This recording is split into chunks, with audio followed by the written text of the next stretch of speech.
Hi, everybody. Welcome to the land of the Stratosphere Lounge, where we have to hit 4 buttons where we used to only have to hit one.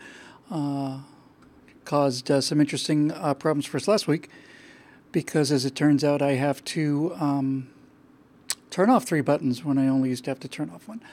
I think I'm blacked out. Oh, there I am. Okay, back and forth we go. Anyway, it's good to be here. We're doing once again, until we find something better, we're doing the web-based kind of low-res thing live. But we are recording on 720 HD for the YouTube version, which I'll upload directly. So I hope everybody's doing well, and I hope we are in actual business here. I think we probably are. So, let's see what's new. I've got some space stuff to talk about, and we'll talk about space tonight. I always have to keep saying I want to keep this one relatively brief, but they're getting down to about an hour and a half instead of 3 hours anyway. So, let me see. Yes, by the way, I see in the live comments, anybody else notice he was a bit down in the backstage? I was completely, utterly demoralized during the backstage right angles this week. And it's just watching these things happen and I'm feeling better now. One of the reasons I'm feeling better, some of the things that I learned earlier today, so we'll talk about those a little bit. And by the way, why so dark? I don't know, I just felt like a black t-shirt with my Velocity t-shirt. Lovely airplane. The individual model that I got a hold of was... I tried to kill me a few times, but we don't worry about that. I am a floating head, and I like being a floating head, and it's kind of cool. In fact, I'm going to... What the hell? Sell it.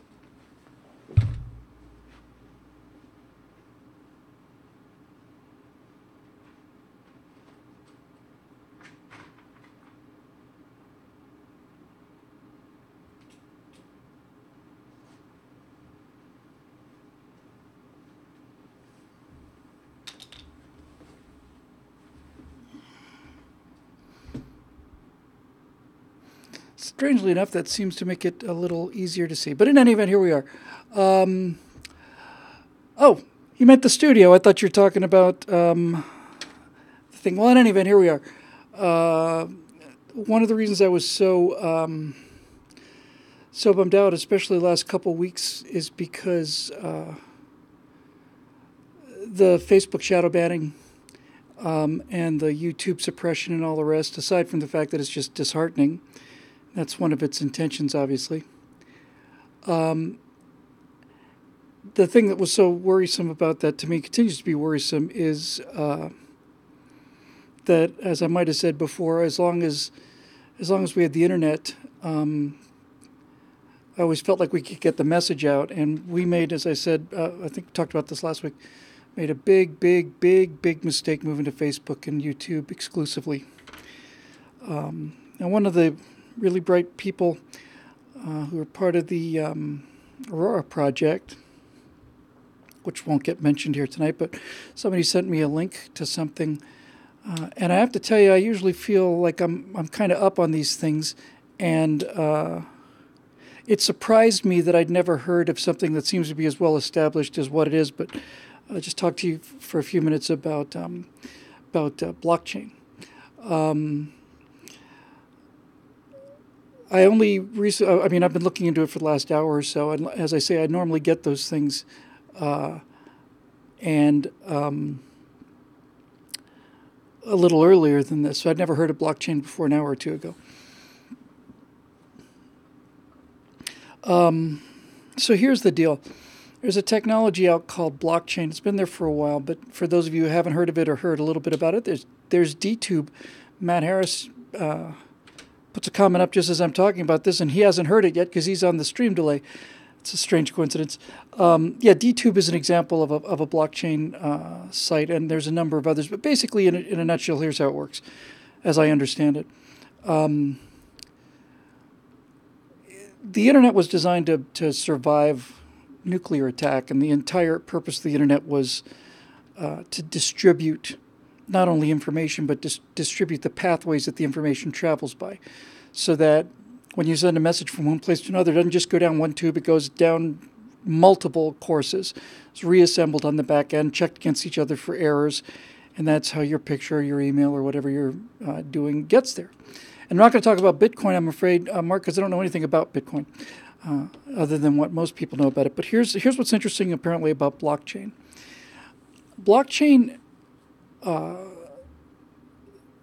again, this is 2 hours old for me, is something that gives me enormous hope because it looks like the kind of thing that could actually change the world. And specifically, again, I'm not talking about cryptocurrencies or Bitcoin. I'm talking about blockchain. I think it's much better to talk about this other than as cryptocurrencies because if I understand blockchain correctly, cryptocurrency is just a small part of a much bigger picture. Essentially, what blockchain does is it takes information that used to be centralized, encrypts it, and spreads it out among all of the people that are party to this transaction, whether they're users or vendors or whatever the case may be. In the example I saw in a TED Talk was really well done. It basically said, and this is something I'd never considered before, independent of blockchain. It's really a really cool idea. A really new idea for me. It's very, very interesting. Basically, it goes like this. We have invented things like corporations and banks in order to reduce uncertainty. It's a thought I never had before, but it's a really, really big insight into how the world works. In other words, you go up to somebody who you don't know and say, here's my life savings, hold on to this for me. We have a fair amount of uncertainty there. You don't know the person. You don't know if they're reputable or honest. You don't know whether they're going to take your money or not. And if they do take your money, you don't know whether or not you can get it back or you're going to find them, all the rest of it. So we have institutions like corporations and banks in order to reduce uncertainty. We still give money to strangers, but we give them to large numbers of strangers.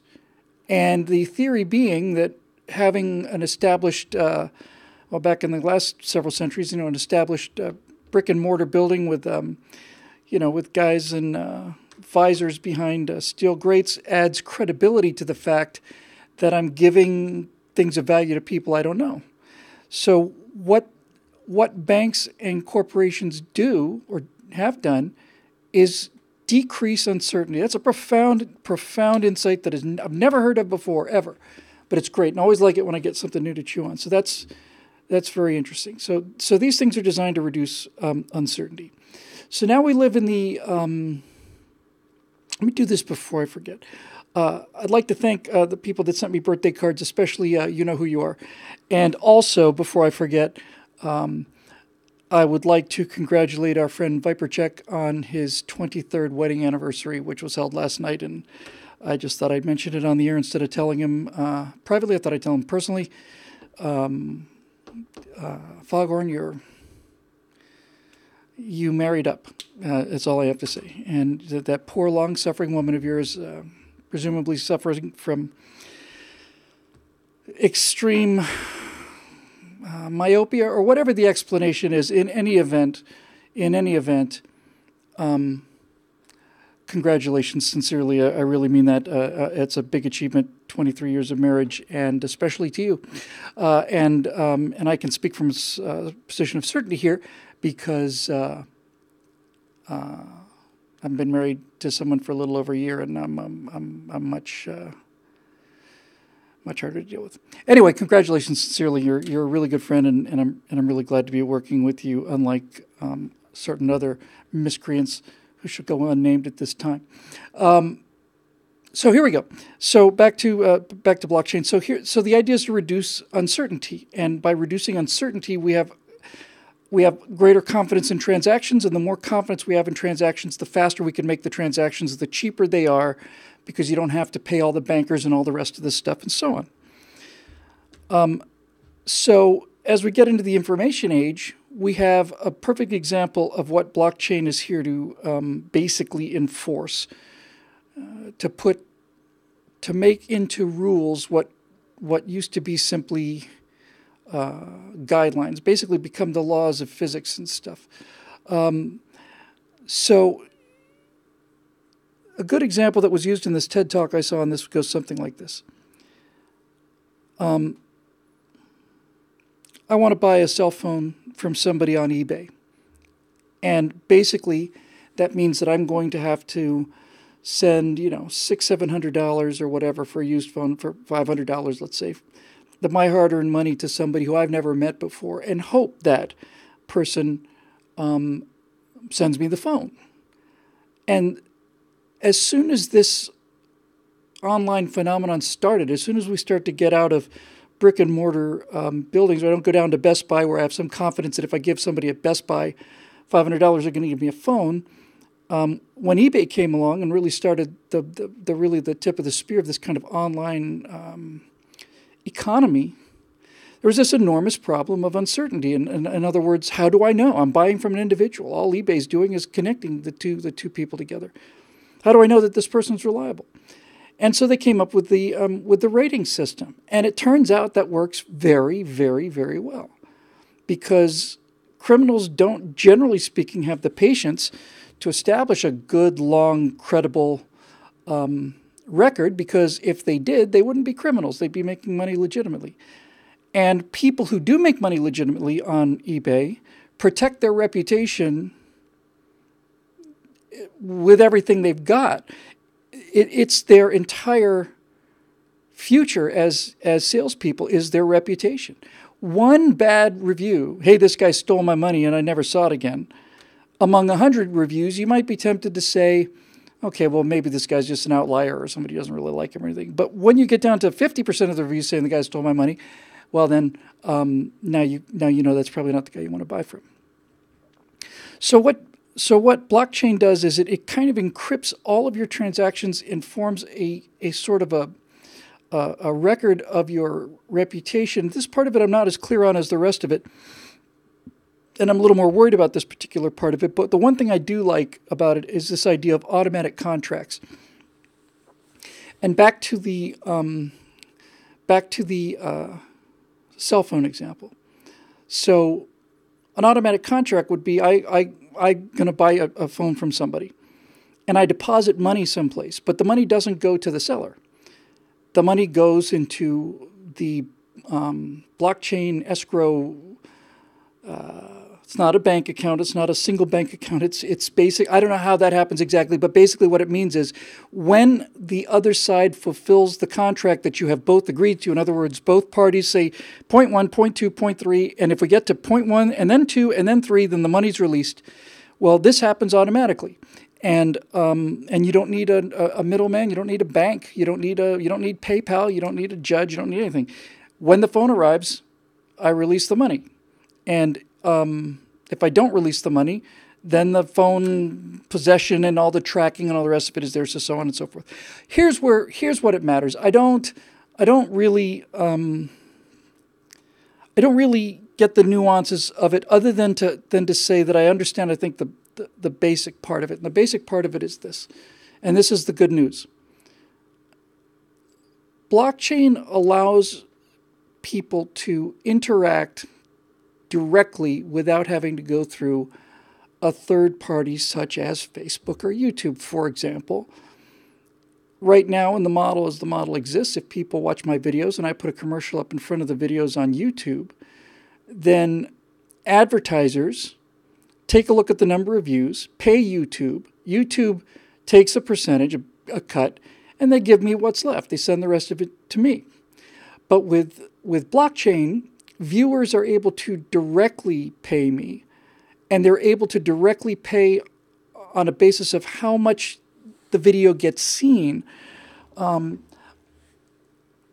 still obviously very new on this, but here's what I like about it. It sounds to me like it is the technological solution to the middlemen, and the middlemen have been what's been depressing me so much. The fact that Facebook and YouTube seem to be in full-blown competition to see which one of them can basically shut us down first. And blockchain basically runs around at least the monetary end of that. Not only the advertising end of it, it runs around the viewing end of it. It basically is able to pay for eyeballs directly to the person who's generating the eyeballs, and That is very, very good news. Once this technology becomes standardized, I suspect it's the end of Facebook as we know it, and the end of YouTube as we know it too. Wouldn't that make me happy?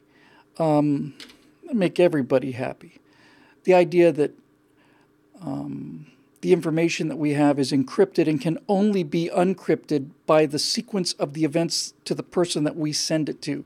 The only people that are able to get any of the information is the information that we allow those people to see, and we basically determine who those people are. We don't have to log on to a central computer. I know it's not one computer, but essentially we don't have to log on to this single computer at Facebook where Facebook stores everything on Facebook servers and then decides what to do with that data, including mining the data, stealing your information, selling it to advertisers, suppressing messages they don't like. With blockchain, the process is absolutely automatic, and it's peer-to-peer, it's direct. They're not only are there not individuals monitoring this, there's no central bottleneck like Facebook.com to do all of this, hang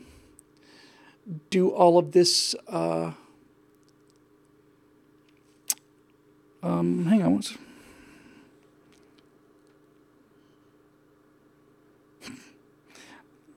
Let me just answer this request I've gotten from our friend Foghorn.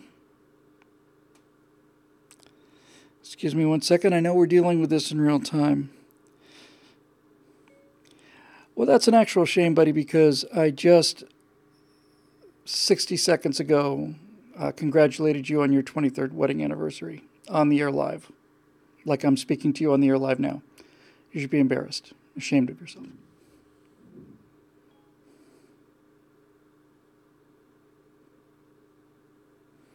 So Foghorn will presumably be joining us later, and he can watch this on YouTube. Anyway, that's that. So I'm going to, needless to say, be doing a lot more reading and looking into this. But it's one of those horizon things, and it's here. It's not like, gee, this technology may exist someday in 10 years. I mean, there are already, I think I remember seeing IBM is involved with 63 clients, something 400 different blockchain kind of things.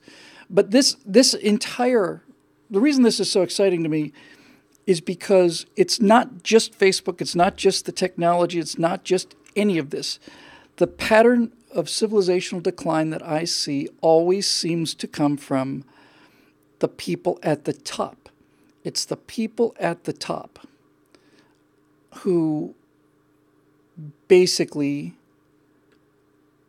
decide that they're bored and that it's time for the walls to fall. And this further makes a connection among regular people.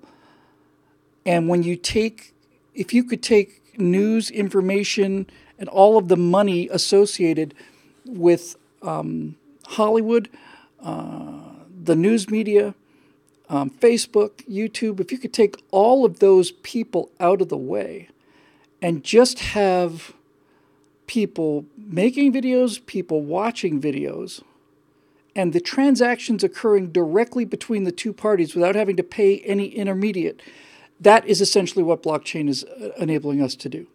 And at that point, we're back in the game again. And so this is something I'm going to be watching very, very carefully. And it's good news. It's very good news, I think. So anyway, enough for that. We'll do some space questions. And then once again, I must flee. So much work to do. It's just crazy, unbelievable. Oh, one more thing to talk about, I guess, before we get to the questions.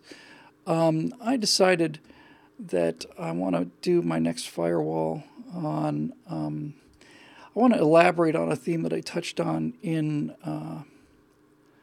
that right angle assault van,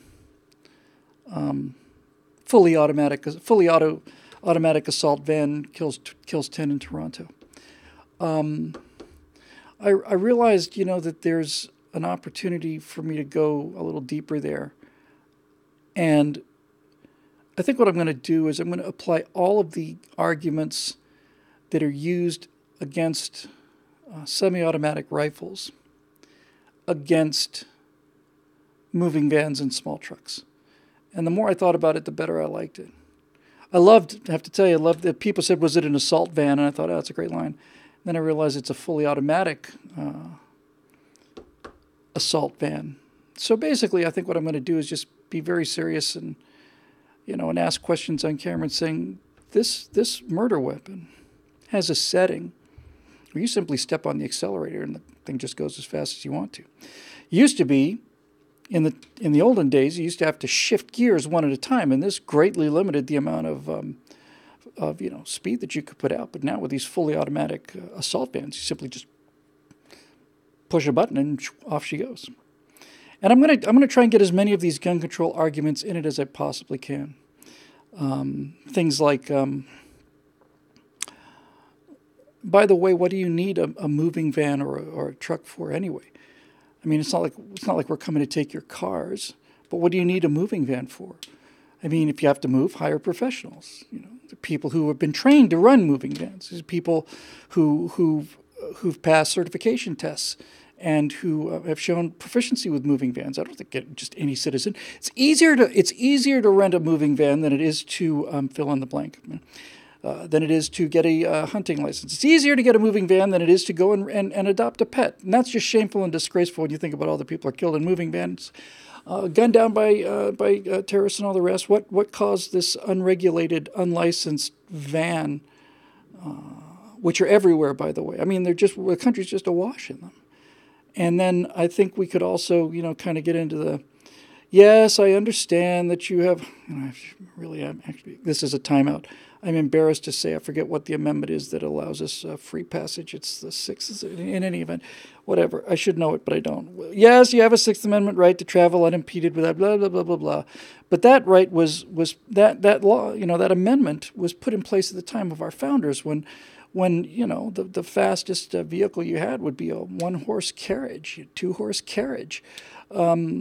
Certainly those restrictions, that claim that you can just travel anywhere you want to at any speed you want to, surely that if the founders were alive today, they'd be aghast when they see how much damage you can do. Just use all of these arguments and I get them together and I'll just polish them up obviously a little better than I'm doing right now, but you get the general drift of the thing. And then as far as, those of you out there who say, well, I have a moving van and I've owned a van for 20 years and I've never run over anybody in my van. And my response to that would be, well,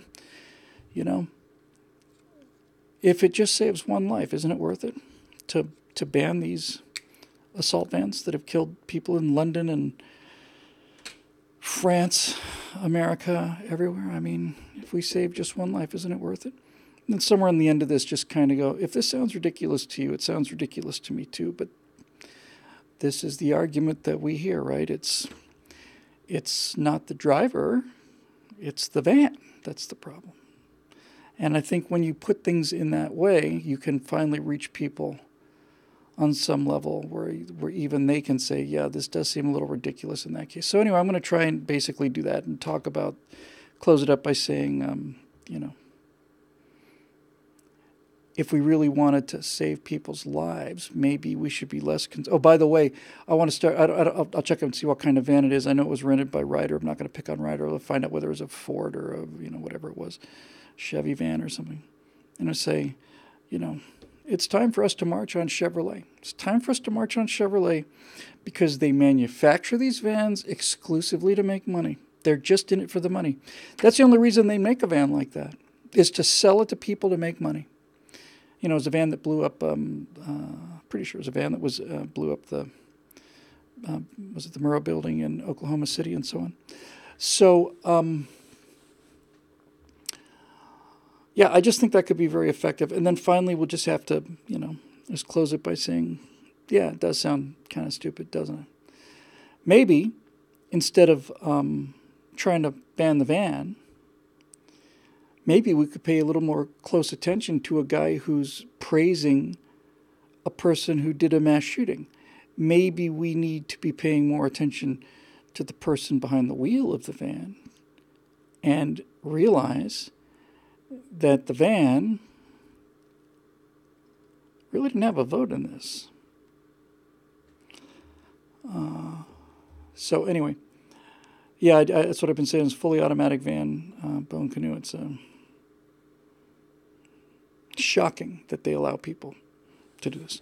Hey, look, we're not coming for your cars. We're just saying there's no reason at all that anybody should own a van or small truck. Just, there's no reason for it. I think that could be clever. We'll see if we can push it out there and do a little business with it. In any event, so much for that. All right, so off we go. The reason I said I'd like to do a space show today is because I got an email, a repeat of an email that he sent to me a couple days ago that I just plain forgot about. An email from Bert Rutan, who is going to be submitting a kind of a report to Newt Gingrich and get this to Pence and to President Trump about the future of America's space program, what that future would look like. And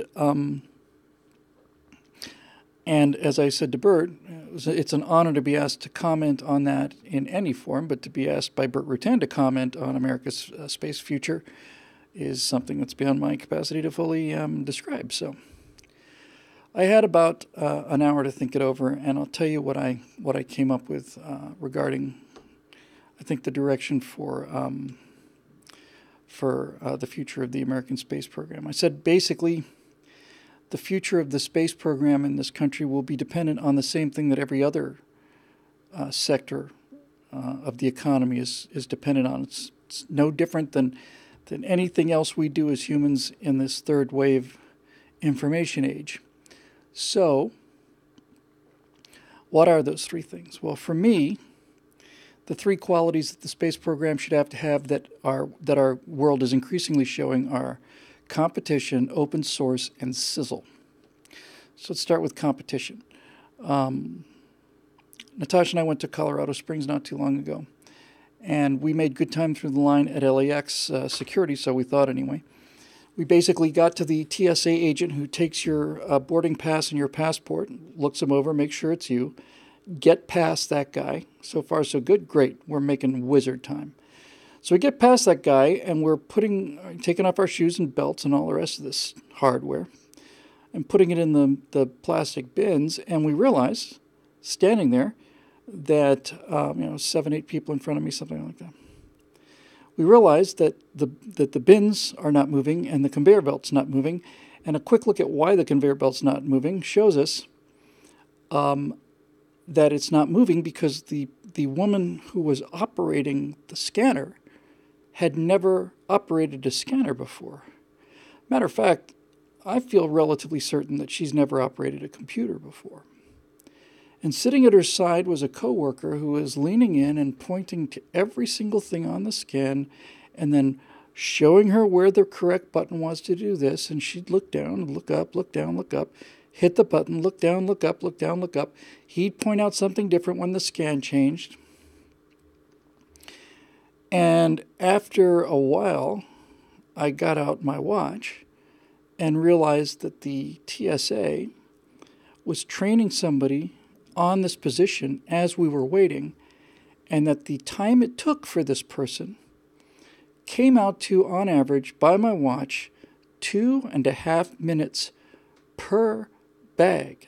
It's not per person, per bag, per bin. 2.5 to 3 minutes per bin. And pretty quickly, people behind me started getting huffy about it, and I guess if I hadn't been with Natasha, I would have been leading that charge, but in any event. And somebody said, hey, this isn't really exactly the place to do training, is it?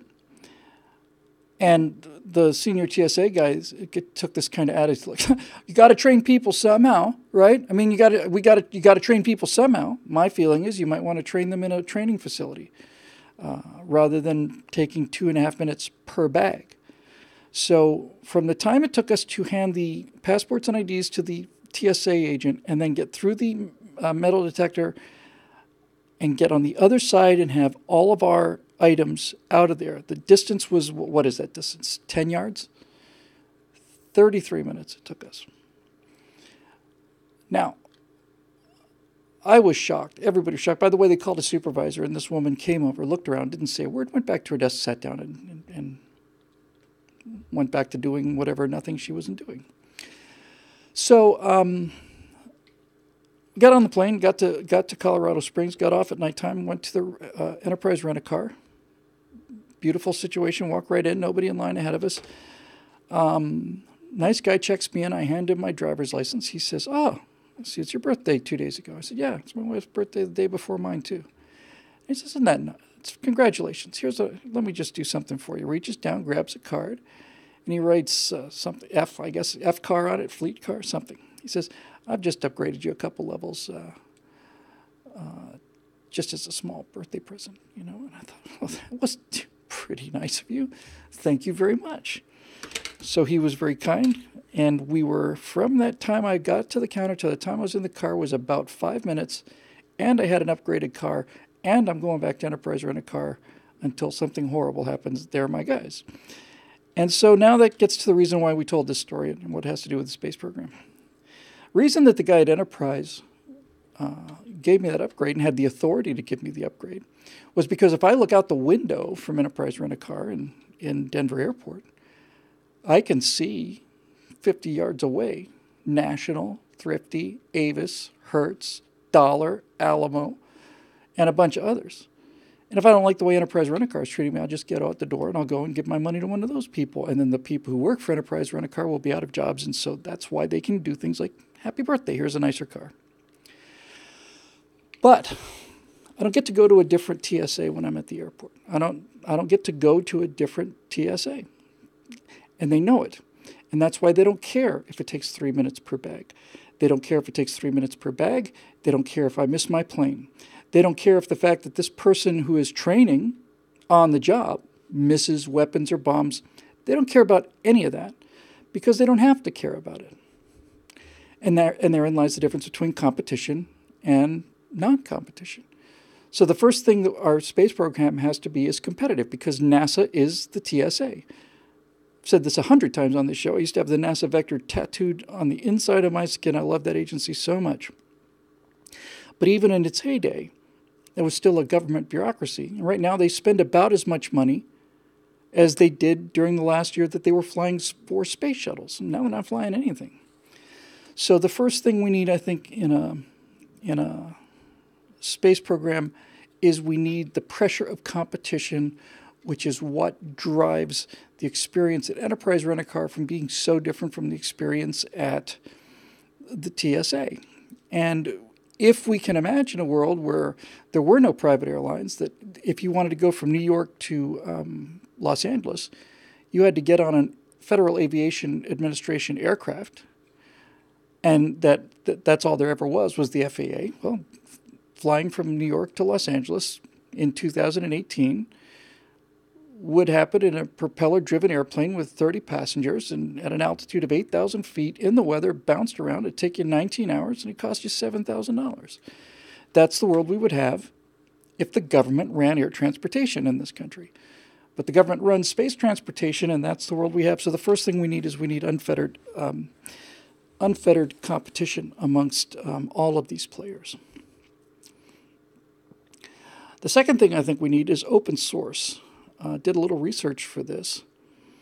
And I remember when I bought my iPhone, I bought an iPhone well after the iPhone came out and after I'd seen them a few times.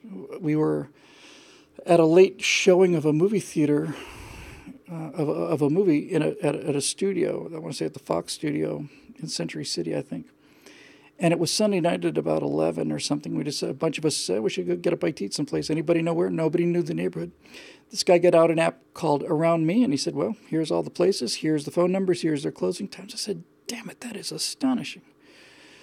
A week or two later, I was in a restaurant with somebody, and something was playing on the stereo, on the restaurant speakers, so barely legible, audible, barely intelligible through all the noise of the, dishes and the conversations and stuff. Let's just say it was Girl from Ipanema. It was something like that kind of light jazz thing.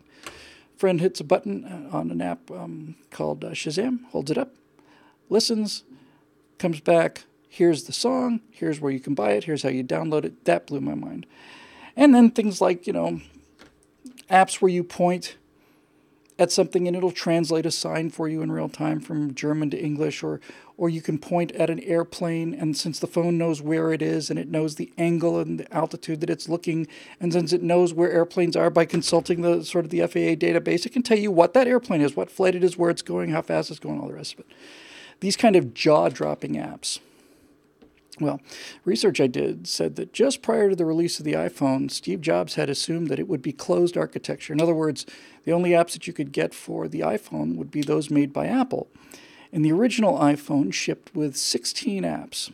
And of the 16 apps, all of them were the kind of sort of bland, relatively boring things like calendar, clock, phone, notes, these kind of things. None of the jaw-dropping apps, like the planetarium things where you hold the camera up, and it'll, what's that bright light? You hold it up there, and the whole sky moves. Oh, it's Saturn, and all. And here comes a picture. None of that stuff. None of it. So just before he released the first iPhone, Jobs decided to change his mind, and so he basically opened the App Store, and when they launched in 2007, I think it was 2007, 2008, there were 500 apps that you could download, in addition to the 16 that came with the iPhone.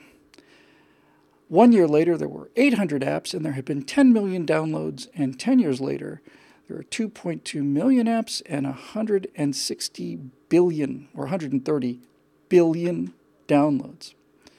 So the reason I think that open source is important is because there are hundreds of people who are very smart working for Apple, but there are hundreds of millions of people who are very smart that are working for themselves.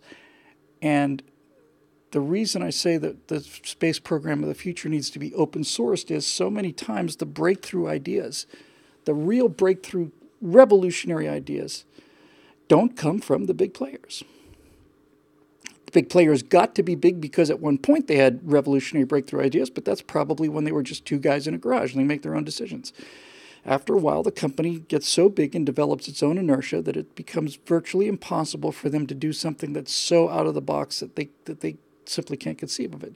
And that's where the guys in the garage come in, and that's where open source comes in. So subsidies actually suppress innovation. When you subsidize a company for doing something, pay government money, you don't get more innovation, you get less. That's what companies want. There's nothing they'd rather have better than, okay, so I built this steamship. Now I don't have to compete for passengers. I get paid whether I go full or empty, whether I'm fast or slow, safe or dangerous. Doesn't matter. I get the same checks. So why should I do any of those things?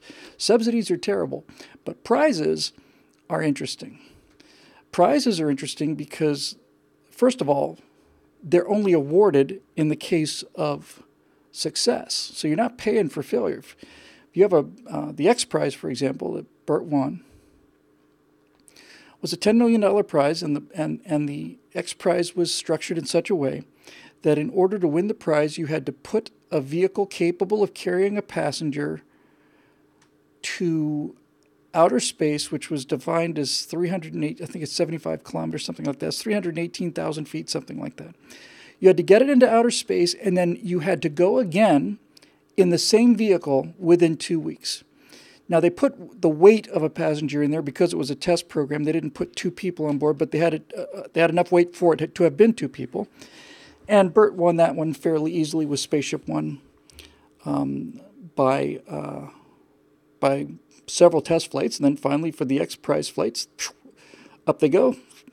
They pass 318,000 feet. They come down. Less than 2 weeks later, they do it again. Congratulations, here's $10 million. Now, as it turns out, Paul Allen probably spent $30 million to get the $10 million. But because it was a prize and because it was high profile and because it had never been done before and it was cool, it attracted a bunch of players that would not have been there before. If you ask an investor for $5 million and tell him, if we're the first people there, we get 10, he'll at least listen to you. Many investors, I've had this experience myself, needless to say, if you say, look, no, this is important for the future or whatever, well, no, I'm sorry, no, somebody else can do it. So So I think open source and getting people into the game is important. And as I said, NASA was doing all three of not only not doing the three things we needed to do, competitiveness, open source, and sizzle, but NASA has been for the last 30, 40 years the antithesis of competition, open source, and sizzle. So NASA, for many years now, since private space really began to take off, NASA's job is to keep people out of space. Put up regulations, barriers, ridiculous tests, all of these things needed to make sure that nobody gets to go except for them. Many years ago, I don't remember how long, I want to say it was around 2003 or 4, somewhere in there, I got, it was probably 4 or 5, somewhere around there. I have friends at X-Corps, a rocket company, and they asked me if I wanted to ride in the back seat of Burt Rutten's brother, Dick Rutten, and his Long Easy, and take photographs for something they had to do for NASA. And I said, you betcha. I'm sure if Dick didn't remember. If he did, he probably scoffed at me in the way I deserved. I was wearing a flight suit and all the rest of this nonsense. He probably just thought, who the hell is this guy? Dick and I became friends at Oshkosh, and he's a terrific guy. One of the most amazing pilots who ever lived. But in any event, here's what NASA said. NASA basically said to X-Corps, who was also working on a suborbital vehicle as a result of this prize, NASA said to them, well, what happens if you lose your navigation system on the way down? How will you land? And X-Corps said, we will look out the window. Any other questions that we can help you with? They're not flying these things under instrument conditions. It's the Mojave Desert. If we lose our navigation system, we will look out the window, determine where we are, and fly back to Mojave. What's so tough about this? NASA, this is why I'm telling the story, exclusionary NASA, said, no, you're going to have to prove that you can do that. Really? We have to prove that we can find our own airport on a perfectly clear day? That's what we have to do? Yep. Okay. So what happened was, in order to fulfill this, NASA and X-Corps agreed that they would do a course along the ground, following certain roads, turning at certain points, and so on. It was essentially a big ellipse, but it had some dog legs here and there for fun.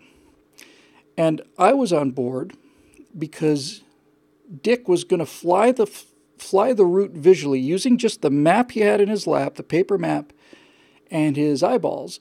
He was going to fly along this predetermined route and follow the line on the ground. We're going to follow this street, and when we get to where this, this outcropping of rock is, we're going to turn right 30 degrees. We're going to head over here to this landmark, and we're going to turn left here, and so on. And that's what we did. And my job was to basically, at every one of these points, Dick would drop a wing, I'd snap a picture to show that we'd been there and so on. But what was going on, the real reason this test was a test was, in the back of the airplane was a GPS recorder, and the GPS was writing our position down electronically. So Dick was flying the plane visually, but the airplane knew where it was to within probably 5 feet at any given time. And here's what's really cool about this. So we get out, and I go home, and they submit the test, and finally I get an email. And the email shows me the ground track as recorded by the GPS superimposed over the paper map that Dick Rutten had in his lap. And you could not detect the difference between the two. It wasn't like they were close, or it was absolutely perfect. It's absolutely perfect. But that kind of thing is the kind of thing that NASA's been doing to keep people out of going to space, and it's not their job. NASA needs to be getting people into space. And then finally, the third thing I talked about was sizzle.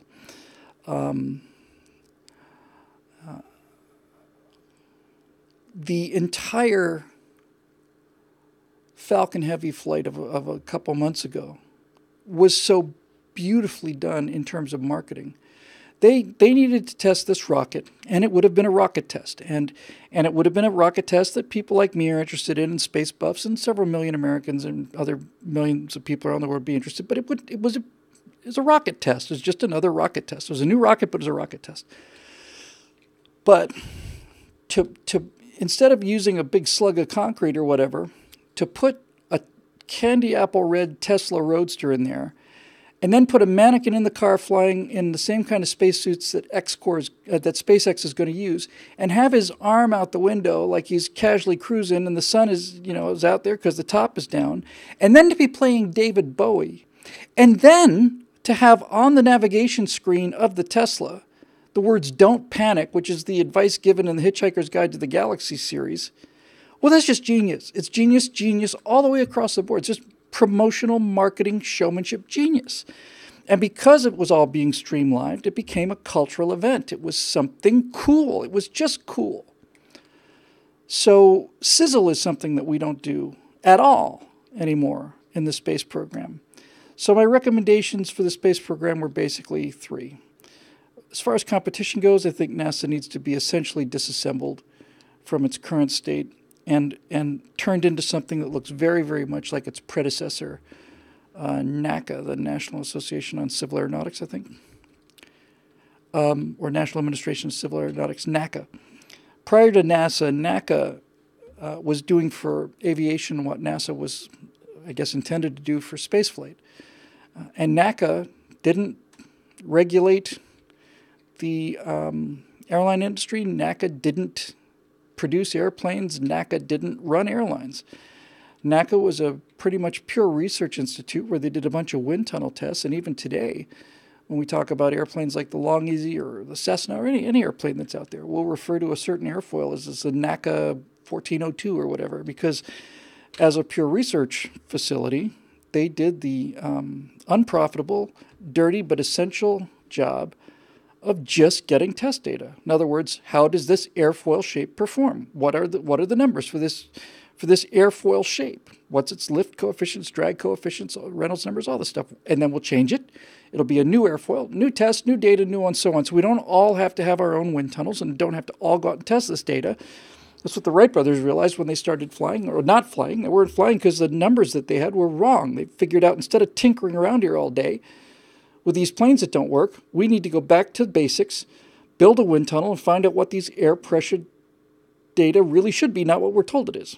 That's why they succeeded and nobody else did. They went right back to the basics.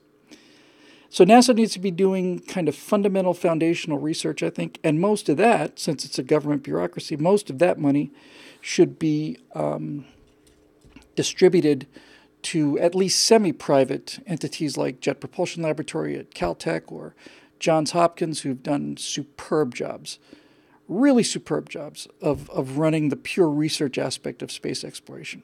Really excellent work on universities. Johns Hopkins sending a probe to the sun, 10 million miles, I want to say, from the sun. Pretty hot there. So they've been great. So that's what I think needs to happen basically to NASA. I said that I don't think NASA should have ever get back in the manned space flight business. And I said as far as NASA's safety mandate is concerned, I think NASA's safety mandate should extend only to public safety, not to the safety of the crews, not to the safety of the vehicles. Those are the concerns of the companies that built them and the individuals that sign up.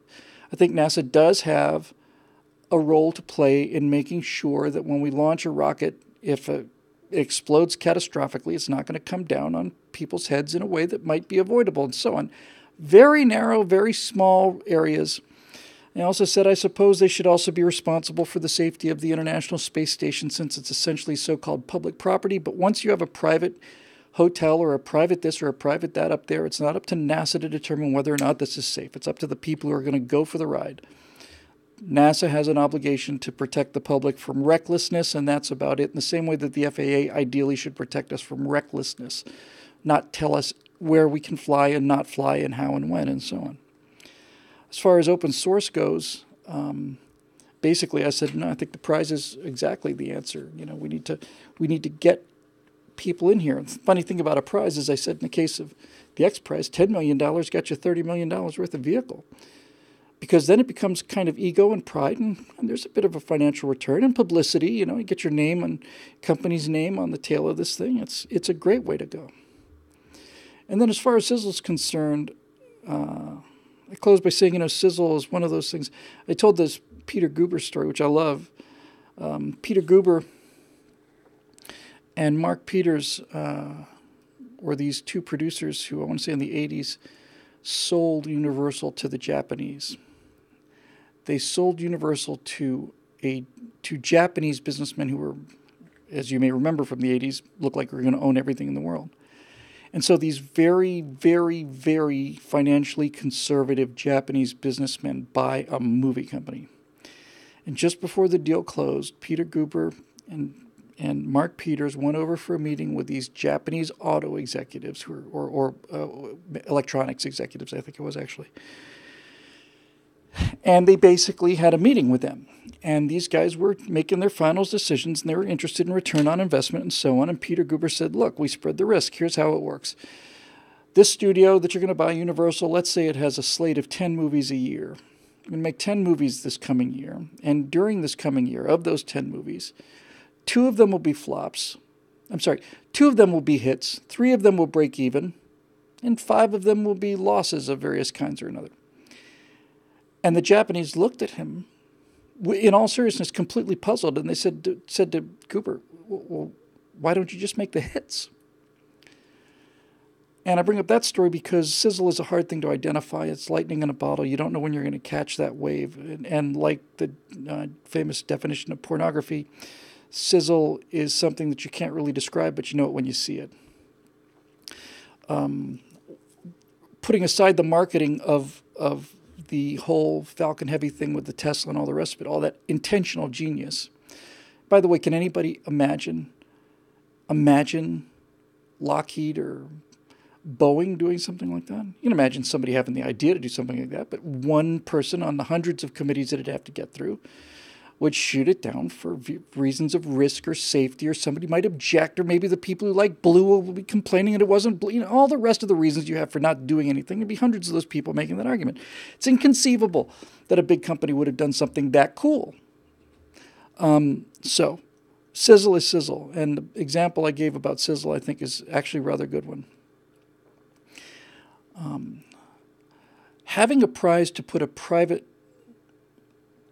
funded, unmanned lander on the moon, and such a prize does exist. Having $1 million or $100 million prize to put a privately funded, remote-controlled lander on the moon is a good idea. But having the same amount of money for a privately owned, remotely controlled lander at the Apollo 11 landing site, now that's a great idea. The reason that's a great idea, while the moon landing is a good idea, is because if you land a private rover on the moon and you send back, 4K high-definition pictures of the surface, that's great. And the space buffs will be impressed, and people like me will be impressed, and we'll be watching it, and we'll be oohing and aahing and so on. But if you land that rover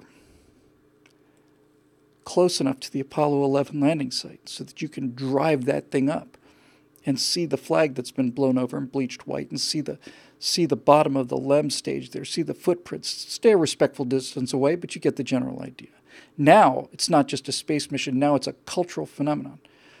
40% of millennials and Gen Z thinks that the moon landing was faked. You get every single one of those people, and all the people that want them to just grow up and just acknowledge what happened. You get those people too.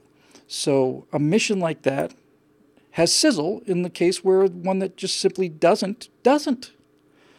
Anyway, those are my recommendations. And whether or not they'll be followed through on, I don't know. I'm beginning to think that the entire idea of NASA is becoming relatively irrelevant, but they still spend as much money as they used to when they were flying for space shuttles. And frankly, I'd like to cut some of that spending, obviously, just on principle. But some of that money could go so much further as prize money and incentives for what would become private enterprises. And eventually this has to be a money-making proposition, or else it's not going to be a future in it. And there is plenty of money to be made out there.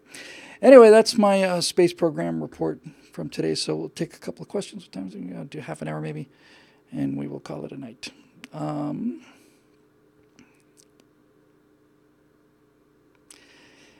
Well, somebody commented earlier that a lot of these questions don't seem to be space questions, so I'm going to stick to the rules and look for space questions. We'll do open mic next time, I guess.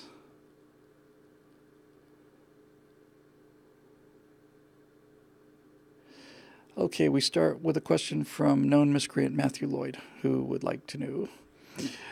To this point, humanity has been able to avoid turning space into a war zone. Do you see, for example, territorial battles being waged for control of the moon in the near future or the next 15 years or so? I don't see it within the next 15 years, Matt, but if there's not going to be any war in space, it's going to be because we're not there. If we're there, then we're going to be fighting over something. This is the fundamental tenet of conservatism, and I don't particularly like it. I'm not particularly proud of it. And depending on the conflict, who's fighting it and what side we're on, I'm not ashamed of it either. The idea that conflict and violence will disappear because we're advanced enough to be in space is completely unrealistic as far as I'm concerned. I haven't seen any technological advance up to and including nuclear weapons that has eliminated human aggression. I will say the presence of nuclear weapons has done an awful lot to reduce large-scale warfare and violence. In fact, it's not only done a lot to reduce it, it's eliminated it. That's a good thing. I don't think that nuclear weapons are much of a deterrent in space. In other words, if I've got a base on the moon and I were to follow Frank Fleming's advice and nuke the moon, I don't think people are going to react to somebody nuking a moon base in the same way they'd react to nuking Chicago. Or, Vandenberg Air Force Base for that matter. Space is a tough and nasty place to be. As a matter of fact, if you are in space, you are pretty much prepared for nuclear war. The challenges you have to face in terms of radiation, heat, and all the rest are pretty much up to any kind of a nuclear explosion. As a matter of fact, I don't know how valuable a nuclear weapon would be in space in terms of the traditional damage done by nuclear weapons, which are blast and heat effects. Since there's no blast effects because there's no air to move out of the way, and since the heat effects are probably offset by the heat protection that most space facilities have in the first place, I can see the case where a high radiation neutron bomb kind of thing might be effective, but again, you've got some shielding, so I'm just saying I don't think nuclear weapons have the same deterrent effect in space as they do here on Earth. Now, 15 years... if we have a moon base in 15 years, I'll be over the moon. I'll be very happy. But sooner or later, if we continue to explore space, we will run into the same problems that we have had in the past throughout all of human history. And it's not, for those of you out there, and I know it's not my crowd, but for the progressives who think that humans are some kind of, freak of nature, some kind of killer apes, some kind of, death monsters that has to be exterminated for the good of the planet. All of these aggressive and warlike behaviors are exhibited in one form or another with virtually all mammals of some kind. Chimpanzees are particularly terrifying in that regard. And I can recall being at the University of Florida in an anthropology class around 1979, so that's 40 years ago now. And having a professor say that, to a room full of 200 students in a big auditorium classroom, having a professor say, if you were to put 300 animals of any other species in these kind of confines, there'd be nothing but blood and fur on the floor. And I thought that was actually a profound thing to say. It's true. You put 300 gorillas in a room that size, you put 300 tigers in a room that size, you put 300 rabbits in a size relatively that size, there's going to be a lot of blood everywhere. So it's not so much that it's this defect that's unique to humans. It's why we have technological civilization. There's a certain amount of aggression and willfulness, I guess, that drive progress. And it's the same thing that drives conflict. So when you get into space to stay, you're going to find that there are valuable things out there and that more than one people are going to want them, and that some people are going to play by the rules and other people won't, or they make their own rules, or whatever the case may be. But The discovery of the New World didn't cure this. The discovery of wide open plains and more resources than we could ever imagine in the 1600s, 1700s didn't wash that out of our system. And I don't suspect that anything can or will. There's an interesting argument to be made, however, and I made it in the outline for my movie after Aurora called Ice Station Series. Maybe it was even the one after that. But basically, one argument that I was making consisted of something like this.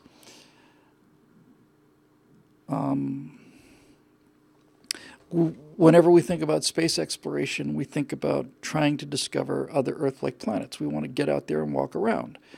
And the idea of spending the rest of our lives inside a 737, which is essentially what a space habitat is not terribly appealing to most people. When we all talk about science fiction and talk about Star Trek, Star Wars, we're talking about seeing worlds and seeing things that we haven't seen before. That's why that little message I did from Garden of the Gods in Colorado, with that huge, massive, blood red, practically brick red, certainly, cliff there. It was just like, my God, I feel like I'm seeing something I hadn't seen before. It's something overwhelming and genuinely awesome in the truest sense of the word. And I thought that's why I'm interested in space and exploration. I want to see things no one's ever seen before. And I want to just see pictures of them. I want to walk around a corner, see something no one's ever seen. That's just part of human nature for some of us humans. Where was I going with all this? I remember. Now I was talking about violence, and violence not going away, but I had a scene in one of these movies where this particularly amoral person, and those certainly are around, basically makes a pitch to this aerospace company and says, look, places like the places that we're looking for, don't exist in this solar system. It's not that we haven't discovered them, they don't exist. We all know pretty well what's out there in this solar system. And the next solar system, we have no guarantees that there'll be anything like that either, and it's a lot of big out there. And when you realize how small the solar system is compared to the distances between stars, we're pretty much stuck with the solar system for several hundred years. The best case scenario, I think. So, rather than us trying to find a place or terraform Mars, in other words, change Mars into the kind of place that we want, why don't we do something that's much easier than that? Why don't we change ourselves? Why don't we change what it is we're looking for? And this guy says, with genetic engineering, we can create humans whose ideal world is the inside of a 737. That's their dream environment. Walking out on a beach someplace with 7 moons in the sky would scare the living daylights out of them. Fresh air would make them vomit. We can, using genetic techniques, we can tailor people to any way we want to. We breed all the violence out of them if we want to. And I did something very, very intense in that script, which is so intense it's almost hard for me to describe it. But basically, to prove the point, he basically says, here's a rescue puppy or something, little puppy or something. He holds it in his hands. And then he basically just breaks its neck, just drops it on the floor dead, just drops it. And everybody, there's just this gasp and this roar of outrage and anger, and people are almost out of their chairs. And the reason this guy did it was he said, you see that emotion? See that reaction you're having? We can get rid of that. That is baggage from our evolutionary roots, and we can get rid of it. And I thought, man, it's an interesting argument and a terrifying argument. And it's a great argument for a storyteller, because if you were able to do that, it would be possible, I suspect. The only way I think you get war and combat out of our future is to rebuild us on a genetic level. I have no doubt that it'd be possible to take out those aspects of our genetic makeup that are responsible for violence and aggression. I don't know what you'd be left with, but it's not inconceivable that you could remove those things genetically and still keep things like curiosity and all the rest of it. But I suspect what would happen And many years after I had this idea, I think that's kind of the point of the Firefly movie, right? Is that you try to breed violence out of people, and you end up making them more violent, because if you take that reaction to the puppy out, we're going to make it so that we do not have emotions. You just murdered that puppy. It's like, what difference does it make? The puppy was at an animal shelter. It's going to be euthanized anyways. What's the fuss all about?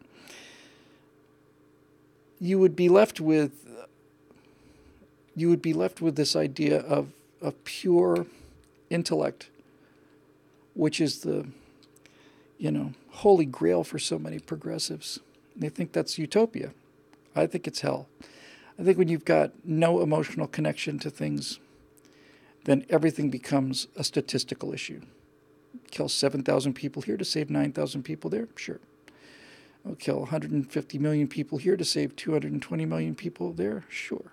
You get right down to those that walk away from a malus. Beautiful, perfect world where there's no crime, no sickness, no disease, no nothing. Just perfect, happy people and silver trumpets and reason and medicine and art and poetry and all of it. It's paradise. And it's all made possible because one innocent girl is chained in a basement, fed from a slop bowl, covered with sores, and people come down and mock her. Her suffering atones for all of the other ills that would visit that society. And so the question that Ursula K. Le Guin asked in those that walk away from a malus is that some people go down in this city of, it's Rivendell, right? It's the city of the elves. You live forever, everything's perfect. And they see this suffering, and most people say, well, yes, it's true she's suffering, and that's true, but if she weren't to suffer, then millions of children would be suffering. And millions of children would die of horrible diseases and cancer and pain, and everything would occupy everybody's lives. It's not an unreasonable price to pay to have one person suffer so that no one else has to. And yet, Ursula K. Le Guin really nails it in that story, because she says some people go down there and they see that girl's chained to the floor, and then they get up and they simply walk away from this magical land of Omelis. They walk away. They don't come back. They go someplace else where disease and death and poverty and cruelty, alcoholism, murder, rape, all of those things are, where they're not back in the city. And I suspect I'd be one of those people too. And it's hard to put your finger on why, because the intellectual argument is very strong. Yes, she's suffering. She might be suffering worse if she was out there with some horrible disease or was forced to become a prostitute or any other. There's a compelling argument. But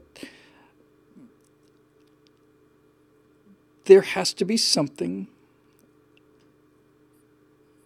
There has to be a revulsion among decent people that says, despite all of these benefits, this person is innocent, and my happiness and health should not have to come at somebody else's expense. And that is in fact a terribly corrupt and terribly immoral, awful place, despite the fact that there's no murder, rape, arson, and all the rest of these things. And I think you can tell a lot about people by how they would answer that question. There's a series of ethical questions that are asked, and I don't know them very, very well, but they're interesting. And they're things like, trolley car is broken when it's running down the hill or something like this, and you're on the trolley car or whatever. And you have a choice. If you throw a switch, you'll kill one little girl, and if you don't throw the switch, you'll kill 5 adult people, and things like that. What do you do? What would you do? And so on and so forth. And I thought about all these very carefully. And I think I drew the line. Where did I draw that line? I don't remember, but there was a reason. I remember there was a moral there was like a moral threshold I wasn't willing to cross. And I don't remember what it was. I think it might have been at the point where you are now talking about making a decision to take the lives of a small number of people who would not have otherwise been injured in order to save large numbers of people. And at that point, you are basically making a decision to kill people that wouldn't have been killed before. That's different than deciding these people are going to die or those people are going to die, which, I'm at least playing the game up until then. But once you get into the point where your decision is affecting the life of someone who's innocent in that situation, and you're bringing them into the situation to pay for some other greater gain, at that point I'm out of there. And anyway, so much for that. We'll do one more, I think. Maybe we'll see.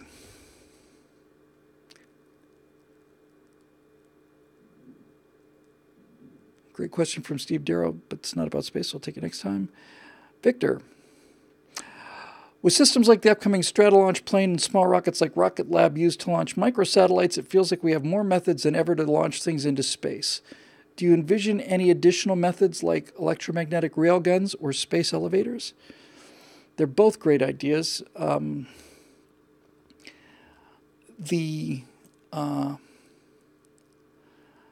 The electromagnetic railgun is a fantastic idea for a vacuum world. Not nearly as effective on Earth.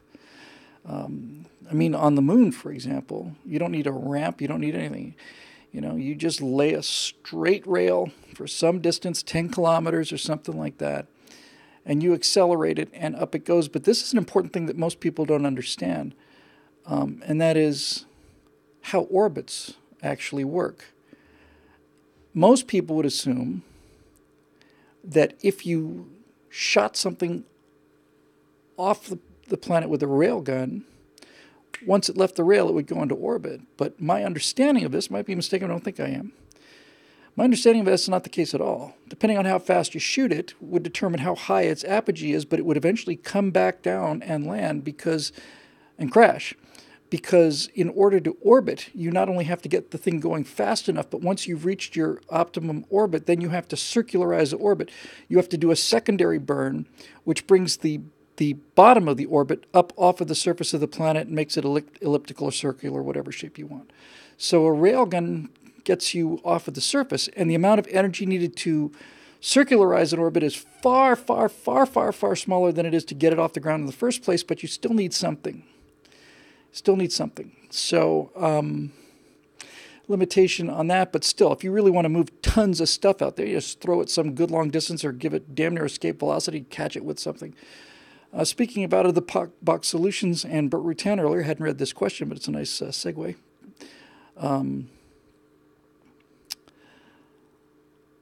Just to show you what kind of a genius, Burt is, he's done a presentation on this. He kind of swore me to secrecy about it when he first told me about it, but he's done a presentation on it, and basically, there is. Stratolaunch is the biggest airplane ever made. I had a chance to spend a couple days with the guy who designed that wing. He's a test pilot for them. He's a terrific guy. Very young guy, terrific guy.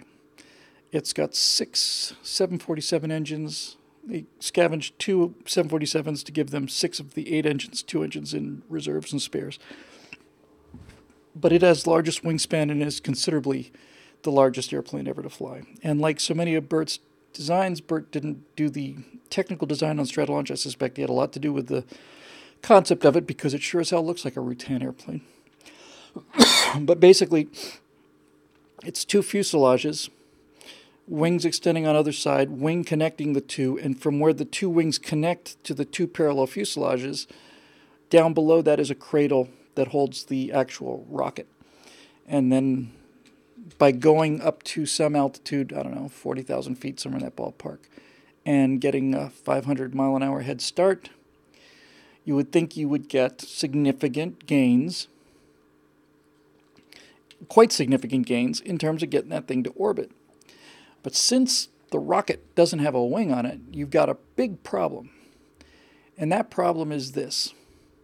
If you take a rocket up to 40,000 feet and you're flying more or less level, and you drop that rocket, it's going to fall under the power of gravity. And if you start to light the motor and deflect the thrust as much as you can to get that rocket to start to climb, it will eventually climb. That angle, I believe, is called the alpha. So it will eventually climb back up to vertical, but by the time it's turned the corner from falling horizontally to going back up, you've lost almost all of what you've gained by being that high and that fast in the first place.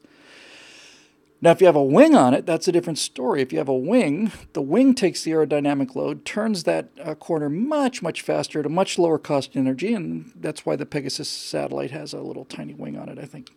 But Bert's idea was just, as usual, way beyond that. So what Bert was talking about doing was having a craft that looked a bit like Stratolauncher. Stratolaunch. And he was going to tow it on a cable behind a big airplane, like a maybe 767 or an L-1011, something like that.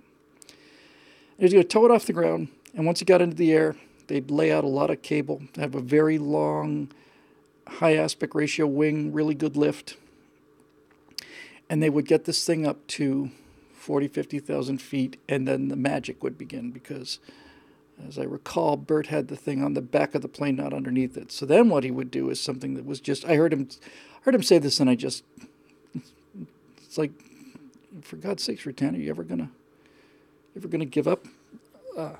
Amazing, all of us who know a tiny little bit about these things. So Bert's he said, if I have this thing in tow, and I've got like a carbon nanofiber cable, something really, really, really strong. He says, then what I can do is this. He says, I can have the glider pitch up. I don't know how many of you have ever seen a glider being launched. They do this in Europe all the time. Here in America, we launch our gliders almost exclusively from other airplanes.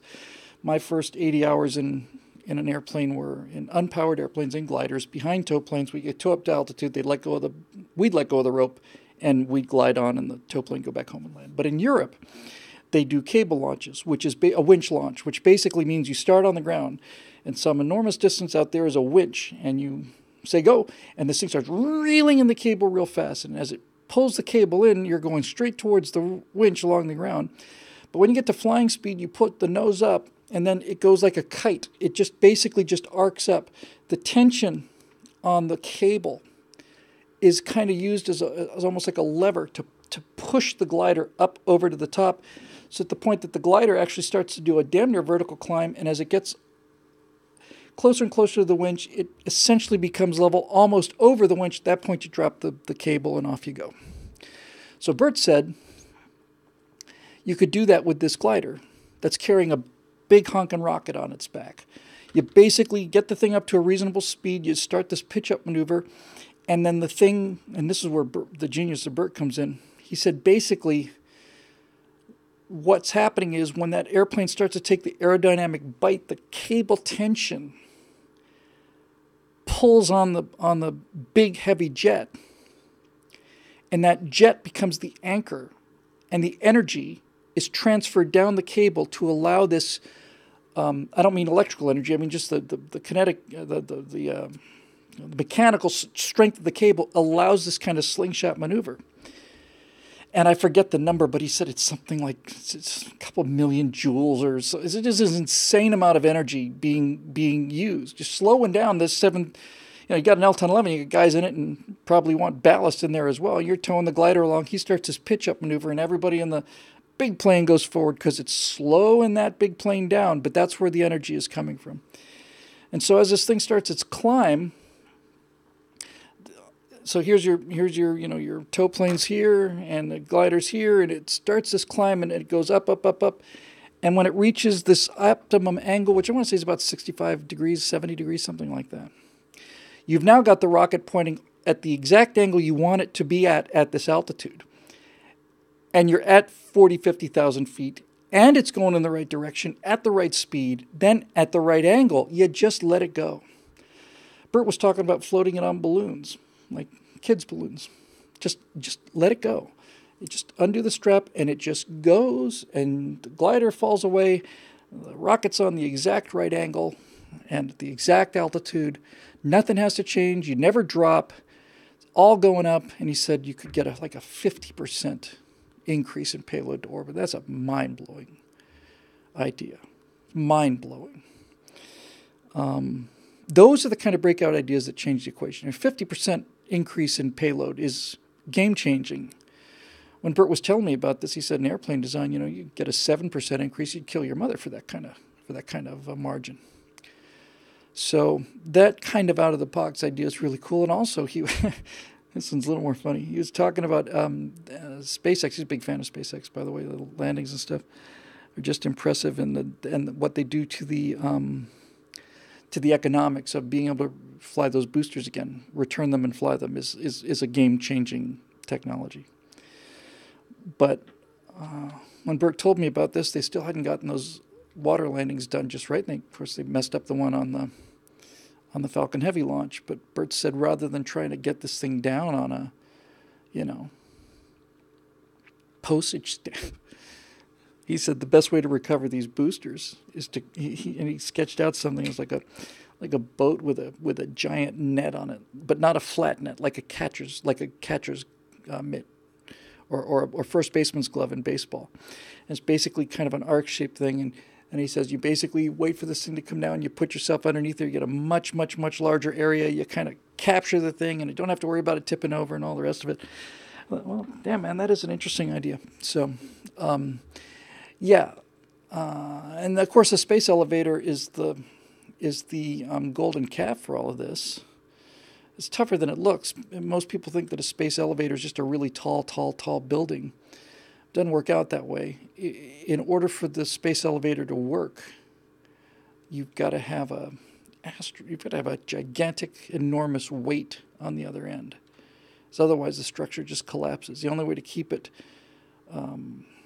intact is to keep it under tension, and the only way to keep it under tension is to have like a small asteroid or something anchored to the top that's going around the Earth much faster than it would if it were in an orbit there. So it's basically the rotation of the Earth and everything just basically keeping this thing it's like swinging a rock around your head, In fact, it's a perfect example. If you think of a sling like a David sling, you're doing this, and it's like, okay, so now we've got this soft piece of cloth that's absolutely horizontal. How does that work? Well, I'm swinging the sling. The only reason the cloth stays horizontal is because the weight of that rock and the centrifugal force of that rock is putting enough tension on that cloth to make it hang out vertically, horizontally like that. So same kind of principle, basically. People don't really appreciate how close space is. It's 75 kilometers. What's that, 60 miles maybe? Something like that? 50, 60 miles? Let's find out, shall we? Because I don't like dealing with kilometers. Those are for weaklings. Pretty sure the number was 318,000 feet. Round numbers divided by 5,280 equals, 60 miles is the legal definition of space. Once you get above 7, 8, 10 miles, really just a little bit higher than where your typical commercial jets cruise. So 90% of the density of the atmosphere is in the bottom 10% of the depth of the atmosphere. So it's not a linear thing. The thickest air is much, much, much closer to the ground, and then it thins out much more quickly. But to get into full-on space, 60 miles, which means that at any given time, I could get in my Camaro, point it upwards, and be in space in an hour, and that's if I did the speed limit. I don't usually do the speed limit. I'd be there in under an hour on the freeway, straight up. I don't know whether that's further than people think or closer. Just because it's something I occasionally think about. I'd be interested in asking a question. If I had a map of the United States that was the size of like a table, just about the size of, that size. It's a regular, National Geographic size map of the United States. And I asked people to show me how high above that map they think that airplanes fly. I think that'd be really fun because as far as I can see, it's inside the paper. In other words, the United States is 2,000 miles across, but you're only ever 7 miles high. It's quite a ratio. In other words, we think we're very high and look down, we're so far above. When you look at the distance And the height, it's shockingly low.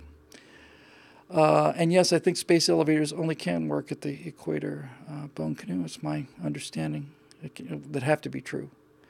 Yes, it'd be true for the same reason that you can't have an orbit. You can't orbit at 45 degrees north latitude. You can have an orbit that reaches 45 degrees north latitude, but then it's got to go to 45 degrees south latitude. It's a circle or an ellipse rather, and it's inclined. But you can't just orbit around 40 degrees north latitude. So these things are fun questions. Hey, look, it's 7:30. I'm sorry to have to cut it this short, but I have a bunch of work I have to do tonight as well. I have some plans to try and get space going there myself. In any event, wow, what is this? Hey, it did record last week. Did it record all of it? That's a wonder. I'll adjust it. That looks like 182. This would be 183. Thanks again for our members. By the way, it's a number of people who joined us 2 years ago when PJTV sailed into the West. A number of these annual memberships are renewing. And to be honest with you, especially with the shadow banning and all the stuff we've been facing, it's extremely good timing. So if you're one of those people who've been with us for, these 2 years and especially, I know things get spotty and shaky sometimes with me in terms of not being able to do all the content that I want to do, and spend a year with the NRA and time working on this CG thing. So,